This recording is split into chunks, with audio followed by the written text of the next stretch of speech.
जयतु संस्कृतम। काव्येषु नाटकम रम्यम तत्र रम्या शकुंतला तत्प्रापी चतुर्थोऽंक तत्तिस्रो चतुष्टयम्।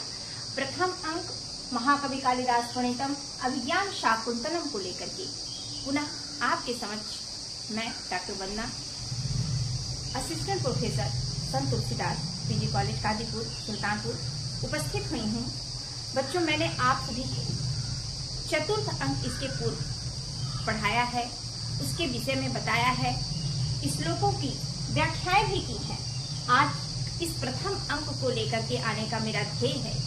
इस समय परीक्षाएं भी नजदीक आ रही हैं, टीजीटी, पीजीटी, नेट, इन सभी में आपको अभिज्ञान शाकुंतलम एक महत्वपूर्ण भूमिका निभाता हुआ मिलेगा, क्योंकि अभिज्ञान शाकुंतलम एक ऐसा ग्रंथ है कालिदास जी द्वारा रचित, जिसके बारे में महाकवि गेटे ने भी बहुत सारी, जो कि पाश्चात्य विद्वान हैं, उन्होंने इसकी इतनी सुंदर व्याख्या की है कि जिसके बारे में अगर हम अध्ययन करते हैं, जिसको हम पढ़ते हैं, तो हमें गर्व होता है अपनी भारतीय संस्कृति पर, अपनी संस्कृत पर, कि हमारी ये देव भाषा ऐसी है जिसके लिए पाश्चात्य विद्वानों ने भी अपनी प्रशंसा में ये कहा है कि भारतीय संस्कृत और भारतीय संस्कृत जैसा ऐसा कोई उदाहरण हमारे समक्ष अन्य देश नहीं प्रस्तुत करते जैसा भारत में हमारे सामने प्रदर्शित हुआ है।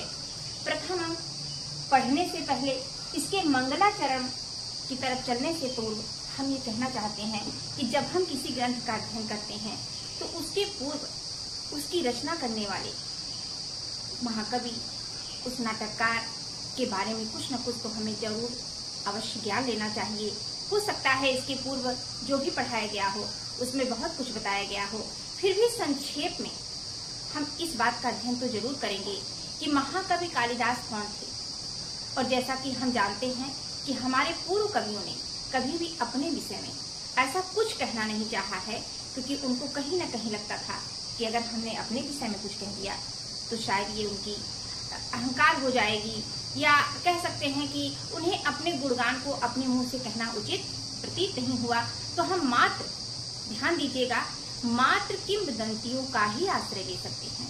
तो किंवदंतियों के आधार पर कहा जाता है कि कालिदास बहुत बड़े विद्वान थे, लेकिन बचपन में, या कह सकते हैं कि विवाह पूर्व, विवाह के पश्चात भी कुछ समय तक वे महामूर्ख थे। उनकी पत्नी का नाम विद्योत्मा था। उनके पिता शारदानंद विद्योत्मा के, उनके ये बहुत बड़े राजा थे। उन्होंने अपनी पुत्री की विवाहित, और हम ये कह सकते हैं कि विद्योत्मा ने ही ये शर्त रखी थी कि मेरा जो पति होगा वो मुझसे भी ज्यादा विद्वान होगा, इसीलिए उन्होंने कहा कि मुझे जो शास्त्रार्थ में पराजित कर देगा मैं उसी से विवाह करूंगी। और कहते हैं कि कई विद्वान अपमानित होकर के, और जैसे कि कहा जाता है कि स्त्री के हाथों पराजित होकर के उनके अहम को ठेस लगी, और उन्होंने बहुत सारे छल प्रपंचों के द्वारा एक महामूर्ख व्यक्ति को विद्योत्मा का पति बना दिया, जिसे हम बाद में कालिदास के नाम से जानते हैं।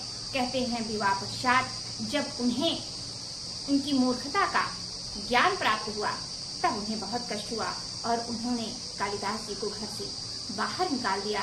और कहते हैं कि इस अपमान की पीड़ा से वो इतने व्यथित हुए कि वो काली की आराधना करने लगे, और काली जी की आराधना से वो इतने बड़े कवि बने।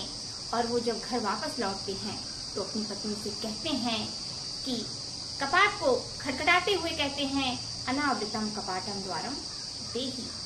और जिसे सुन करके अंदर से उनकी पत्नी कहती हैं, अस्ति कश्चित वाग विशेषः। उनको लगता है कोई विद्वान है, कहें वाणी में कोई विशेषता है, कोई विद्वान आ गया है। और कहते हैं जब उन्होंने द्वार को खोला और अपने पति को देखा, और कहते हैं पत्नी की बात को सुन करके कालिदास जी ने भी अस्ति कश्चित वाग विशेषः, इन 3 शब्दों से 3 बहुत बड़े ग्रंथों की रचना की।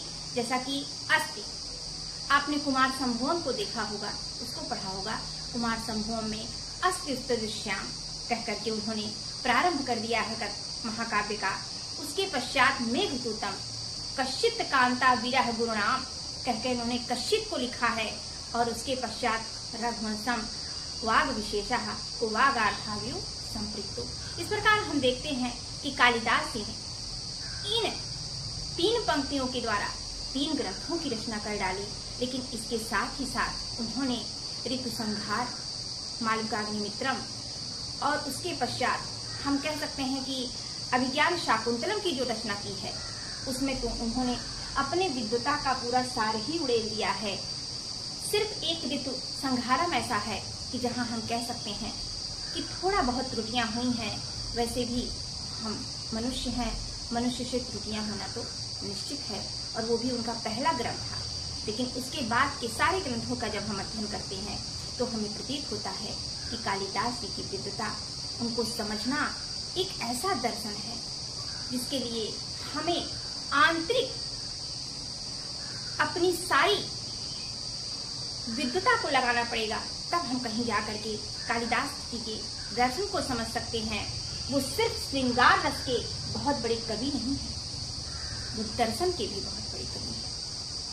अगर आप हम पहला श्लोक ही उनका देखेंगे, मंगलाचरणम, तभी हमें प्रतीत हो जाएगा कि उन्होंने इस मंगलाचरणम के द्वारा जीवन का जो दर्शन है उसके सारे सार को इसी एक पहले मंगलाचरणम में ला करके रख दिया है, जिसको अगर हम समझना चाहें तो शायद हमें बहुत गहराई तक उतरना पड़ेगा, तब उसका अंश मात्र हम समझ सकते हैं। उन्होंने मंगलाचरणम का प्रारंभ करते हुए लिखा, या सृष्टि, उन्होंने कहा कि जो सृष्टि, सृष्टि का अर्थ है रचना, जो सृष्टि है, जो रचना है, और जो कौन सी, जल रूपी। सबसे पहले उन्होंने किस रूप की वंदना की है, किस रूप की स्तुति की है, तो वो है जल रूप। तो किसकी, सृष्टु। सृष्टु माने ब्रह्मा, और ब्रह्मा ने सबसे पहले किसकी उत्पत्ति की, किसको बनाया, जल को।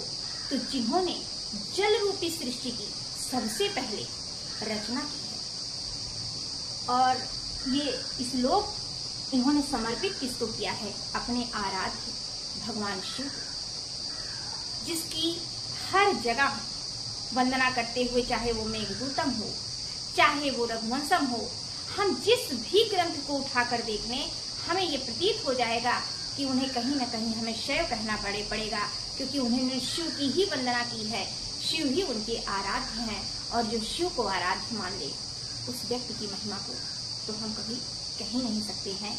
और यहाँ भी उन्होंने शिव की महिमा का ज्ञान करते हुए, उनको बताते हुए, और नीचे उन्होंने कह भी दिया है ईष्ट, ईशा, और जो उनके इष्ट हैं, यानी कौन इष्ट है, भगवान शिव। ऐसी भी इष्ट की वंदना करते हुए वो कहते हैं कि जो सृष्टि आद्य, सृष्टि की सबसे पहले रचना हुई है, ब्रह्मा ने जो रचना की है, वहति, जो वहन करते हैं, विधि हुतम, विधि पूर्वक। सिर्फ हुतम की बात नहीं कह दी इन्होंने कहा विधि पूर्वक। किसी भी यज्ञ को संपादित करते समय हमें विधि और उसका ज्ञान होना अत्यंत आवश्यक है। हम किस प्रकार से, किस आहुति को अग्नये स्वाहा, इंद्राय स्वाहा ऐसी ही मात्र नहीं कह दिया जाता है। हम अच्छे से जिस विधि पूर्वक उसका आह्वान किया जाता है, तब जाकर के वो संध्या, वो आहुति उस ईश्वर को प्राप्त होती है। और यजमान को भी, जो यजमान उस समय आहुति देता है, उसको भी उन्होंने एक रूप में गिना है भगवान शिव के रूप में, कि वो होता जो यजमान है जब बैठ जाता है यज्ञ करते समय, तो वही भगवान शिव का एक अंश होता है, उनका एक तेज होता है। तो कह रहे हैं या सृष्टि ही सृष्टि आद्य, जो सृष्टि रचना आद्य सृष्टि भगवान ब्रह्मा की सबसे पहली रचना है, सर्वप्रथम रचना है, यानी कि जल रूपी। इन्होंने इसको कहा नहीं है जल रूपी। पूरे अभिज्ञान शाकुंतलम में कवि कालिदास ने कोई भी चीज पूरे सामान्य रूप से जनरल में नहीं कहा है, अभिधा में नहीं कहा है। तो मुझे लगता है कि जिस व्यक्ति को लक्षणा, व्यंजना इसका बहुत ज्ञान ना हो, उसको शायद अभिज्ञान शाकुंतलम को पढ़ना श्रेष्ठ नहीं होगा, क्योंकि अभिधा तो सामान्य है, हमने कह दिया, आपने पढ़ लिया, लेकिन जब तक आप लक्षणा व्यंजना को नहीं समझेंगे कि लक्षणा क्या है, व्यंजना क्या है, तो आप समझेंगे कैसे। ये तो दर्शन का सार है कालिदास जी के। और इसीलिए उन्होंने कहीं पर जल रूपी, वायु रूपी, पृथ्वी रूपी, कहीं किसी रूप की व्यंजना नहीं, उसको उल्लेख नहीं किया है। ये हमारी तार्किक क्षमता का है कि हम क्या कहते हैं, इसको क्या समझते हैं और कैसे इसको व्यक्त करते हैं। वो कहते हैं या सृष्टिवाद्या सृष्टि, जो ब्रह्मा यानी कि जल रूपी ब्रह्मा के द्वारा बनाई गई सबसे पहली रचना है। वह विदहुतम, जो विद पूर्वक किए गए आहुति को ग्रहण करते हैं। ये द्विकालम विदधा, जो दो कालों को, रात और दिन, द्विकाल क्या है, रात और दिन। वैसे हम कह सकते हैं कि रात और दिन का विभाजन हम अच्छे से नहीं कर सकते हैं, लेकिन काल तो अविद्य, हम काल को बांट ही नहीं सकते हैं। लेकिन फिर भी सूर्य और चंद्रमा ऐसे दो ग्रहों के उपग्रहों के माध्यम से हमने क्या किया है, काल को बांटने का प्रयास किया है, जो रात और दिन में बढ़ता है। तो वहां भी उन्होंने दो रूपों की गणना की है, एक सूर्य रूपी और एक चंद्र रूपी। तो जो दो कालों को बांटते हैं, रात और दिन का निर्धारण करते हैं। श्रुति विषय गुणाः या स्था या, वैसे ये तृतीय विभक्ति बहुवचन का रूप है, या कह सकते हैं कि प्रथमा विभक्ति के बहुवचन का रूप है। जो या स्थिता, जो स्थित है, व्याप विश्व, विश्व को व्याप करके, विश्व को किसके रूप में व्याप्त करके, तो आकाश का गुण क्या है, शब्द। हम आकाश को शब्द रूपी गुण से मानते हैं। कहा भी जाता है कि हम जो भी कथन कहते हैं वो नष्ट नहीं होता, वो आकाश में व्याप्त रहता है, वो कभी भी नश्वरता की तरफ नहीं जाता है। इसीलिए आकाश का जो सबसे प्रमुख गुण होता है उसे शब्द ही माना जाता है।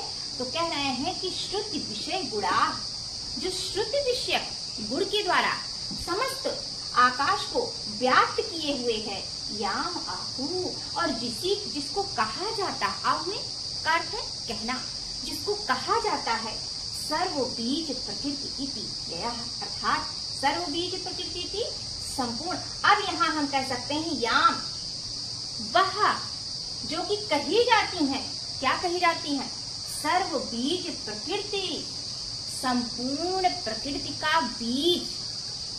और बीज अंकुरित कहाँ होता है, पृथ्वी पर। तो पृथ्वी रूपी एक शिव जी का एक रूप कहाँ पर मान लिया गया, पृथ्वी पर, पृथ्वी को मान लिया गया है। क्योंकि हम जहाँ भी रहते हैं, कुछ भी अगर हमें प्राप्त होता है तो पृथ्वी से प्राप्त हो रहा है। तो पृथ्वी भी समस्त विश्व की प्रकृति है, जो स्वभाव है, जो उसका प्रतिपादन किया जाता है, जो उसका आविर्भाव होता है, वो पृथ्वी से ही होता है। पृथ्वी हमारी माँ है। पृथ्वी ऐसी माता है जो हमारे अच्छे बुरे सारे कर्मों को आत्मसात कर लेती है, स्वयं एक माँ की गोद के समान। चाहे बच्चा बुरा हो, चाहे बच्चा अच्छा हो, वो अपनी गोद में समेट लेती है और उस गोद में आकर के बच्चा अपने समस्त दुखों को भूल जाता है। ऐसी अगर पृथ्वी को हम बीज मान रहे हैं, स्वीकार कर रहे हैं, समस्त संसार का कर्ता धर्ता समझ रहे हैं, तो हमें इसको मानना पड़ेगा, इसको स्वीकार करना पड़ेगा। क्योंकि स्वयं कालिदास जी ने भी यही कह दिया है कि संपूर्ण प्रकृति का जो बीज है, या संपूर्ण प्रकृति की जो बीज है, ऐसी पृथ्वी रूपी रूप को भी संसार में शिव जी ग्रहण करते हैं। साथ ही साथ ययः, जिसके द्वारा प्राणियः प्राणवंता, एक प्राण वायु है जिसके द्वारा हम संसार में जीवित रहते हैं। हम सांस छोड़ते हैं, सांस को लेते हैं, ये भी एक प्रकार का हम वैज्ञानिक कारण मान सकते हैं। लोग कहते हैं हम ऑक्सीजन ग्रहण करते हैं, कार्बन डाइऑक्साइड निकालते हैं। आप सोच लीजिए, प्रथम शताब्दी ईसा पूर्व, कालिदास किस शताब्दी के थे, प्रथम शताब्दी ईसा पूर्व के थे। और उस समय जिस वैज्ञानिकता के साथ इन्होंने अपने प्रथम पूरी श्लोक मंगलाचरण में दिखा दिया है, आप सिद्ध कर सकते हैं कि हमारी भारतीय संस्कृति, हमारे जो संस्कार हैं, हमारा जो संस्कृत है, वो सब कुछ वैज्ञानिकता से ओतप्रोत है। हम उसको कहीं भी एक जरा सा भी छोटे रूप में भी ये नहीं कह सकते हैं कि वह वैज्ञानिकता से परे है। सब कुछ सार इन्हीं पर नहीं है। ऐसे ही इसको जीवित भाषा के रूप में नहीं लिया जाता। हमारी संस्कृति को ऐसे ही नहीं विदेशों में भी स्वीकार किया जाता है। लोग शांति की तलाश में अगर आते हैं तो हमारे यहाँ आते हैं। क्या वहाँ वैज्ञानिकता नहीं है? क्या हम वहाँ वैज्ञानिक नहीं है? हमसे ज्यादा वो शायद विकसित देश माने जाते हैं, फिर भी इस विकासशील देश में लोग आते हैं, इस शांति की तलाश में आते हैं। क्योंकि आज भी अगर दर्शन, आज भी अगर शांति है तो हमारे पास ऐसे ऐसे ग्रंथ हैं, चाहे वो भगवत गीता हो, चाहे वो दर्शन का कोई भी ग्रंथ आप उठा लीजिए, आपको हर जगह यही प्रतीत होगा कि भारतीय संस्कृति में जो शांति है वो अन्यत्र किसी परिवेश में, किसी भी ग्रंथ में नहीं है।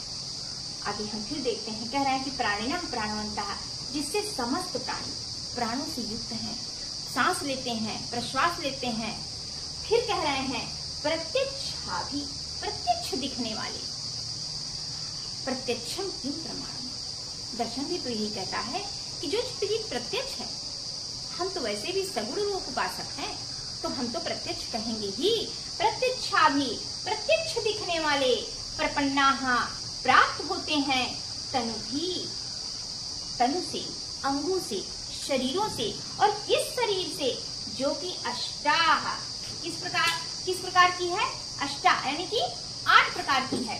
और ईशः, ऐसे वो ईश भगवान शंकर, ऐसे 8 शरीरों से, 8 शरीरधारी भगवान शिव हम सभी प्राणियों की रक्षा करें। इसके आगे अगले वीडियो में हम पुनः मिलते हैं। जय संस्कृतम।